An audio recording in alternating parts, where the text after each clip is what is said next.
there's it's like Heaven's Door and Civil War and song Yesterdays and a song called Breakdown that definitely have a bit of a southern rock feel. Wow. That like I'd say Paradise City, like in the chorus, kind of has that, and Sweet Child kind of has that, and it ended up the best sequencing to make the record flow all the way through. We didn't plan on putting all those songs in that vein together, but to make the record flow all the way through, so if you wanted to listen to all of it, that's the best way.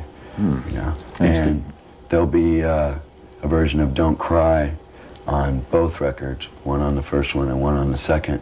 And the one on the first one is the newly recorded version of the original lyrics, and then the second one is the newly recorded version of alternative lyrics. They're kind of like 91 updates, got different words and melody in the verses, and it just kind of happened while I was recording the other one. We were like, I mean, and that's the song that, basically is why one of the reasons we got signed. And people in LA that have been our fans since we've started playing clubs, we're always bummed we never put it on record, but we were kind of trying to save what we considered one of our ace cards, because we didn't know if we'd sell 5 records, or what. Have the lyrics changed, like, radically? Are they more upbeat now, or? I don't know that it's more upbeat or anything. It's just kind of where my head's at with that song now. Rather than making a nostalgia piece, when we do the new one or hear it. And a lot of people that liked the original and it was their favorite song, got license plates that say Don't Cry or whatever, heard the new one and kind of flip out, like, how did you do that? I don't know. But, when we were in the studio, I was like, I don't know what's happening, Mike, but just let me go with it. And it worked out really nice. And my friend Shannon Hoon's in a band, Blind Melon, and he's from Indiana, and they were doing Don't Cry back there.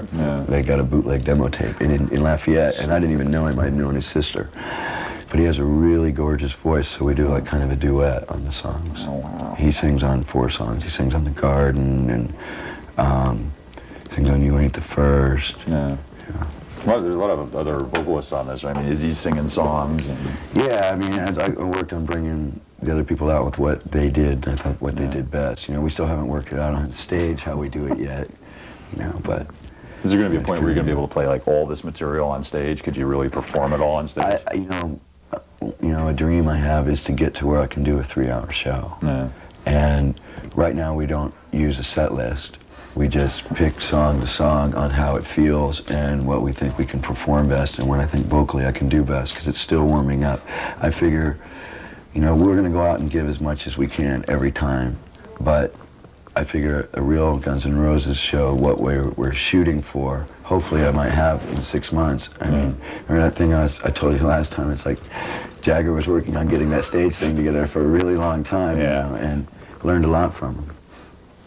So we're hoping that in 6 months we can actually have different set orders and things and have it planned out so it's a lot more dramatic. And there'll be additions to the stage setup and the lighting and things like that. We didn't use, right now because of my heel, we're not using a lot of the stage setup that we have. We have extra ramps and ramps coming out in the middle, fully lighted, and we're not using any of that at this particular time. Dizzy said he's hoping that there'll be some sort of like sign language so that he'll know what the next song is than the rest of the guys. We're working it out, little by little.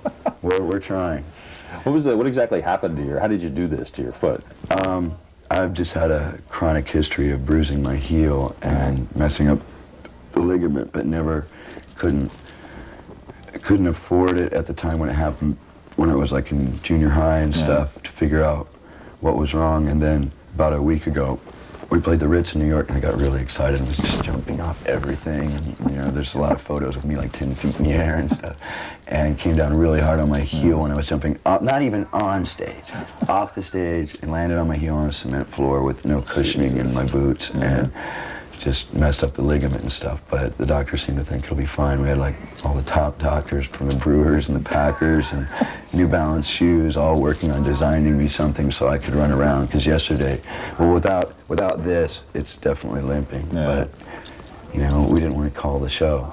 So none of them tried to tell you should really take 6 months off and just stay off your foot? Well, we wasted Slash. Slash came in yesterday, they put a test cast, and they're putting this cast on me.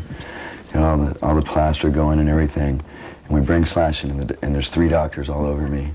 The guy looks at Slash, he's like, yeah, it's going to be 6 weeks off, and there's a good chance there'll be surgery in every 12 weeks.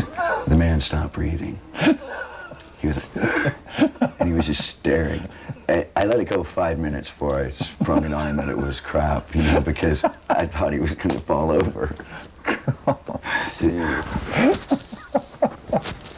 Well, Slash says he's in good shape now. You know, he's not totally a health fiend, but everything's going good. Yeah, I mean, everybody will get in better shape once we, like, you know, get some, you know, some form of regimentation down, you know, and stuff, and realize what we're in and what we're doing, and we're doing it every day because we want to take this for the long haul, and as long as that can be. It'd be nice if we could, you know, go for 1.5 to 2 years. Because there'll be, after this comes out, there'll be an EP of 6 punk rock songs coming out, and we're already starting to work on new material now with an 8-track on the road, and hopefully, you know, we can fire something out by the end of this, rather than wait forever. I think it's kind of touching that you're putting out this punk rock tribute EP now that, you know, the band is expanding its sort of horizons and moving on to different kinds of material, but remain true to your roots. Well, yeah, and also because I've watched, like, you know, I got made fun of for liking the Ramones. Yeah. And then, you know, 8 years go by, and then everybody that was making fun of me is sitting around watching Rock and Roll High School and loving it. And you know, I want a lot of these people to hear songs that they didn't hear.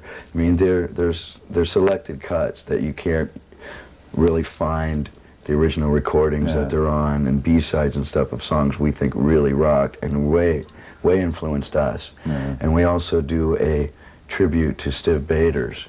We did Ain't It Fun with Mike Monroe, and it was really strange because when we did it, you know, both of us in certain places, without even trying, ended up sounding a bit like Stiv, you know. Candles would flicker and bells would ring for no reason, and we were like, Stiv's here. God. And Johnny Thunders died too. It's been a bad year for those guys. We were out talking to a lot of the fans out for like hours out front tonight. It's just on Slash. It's amazing that given the amount of material that's actually come out from Guns N' Roses, not a lot for like a major band, but there's really this connection between the fans and the group. I mean, it's incredible. Do you still get to talk to people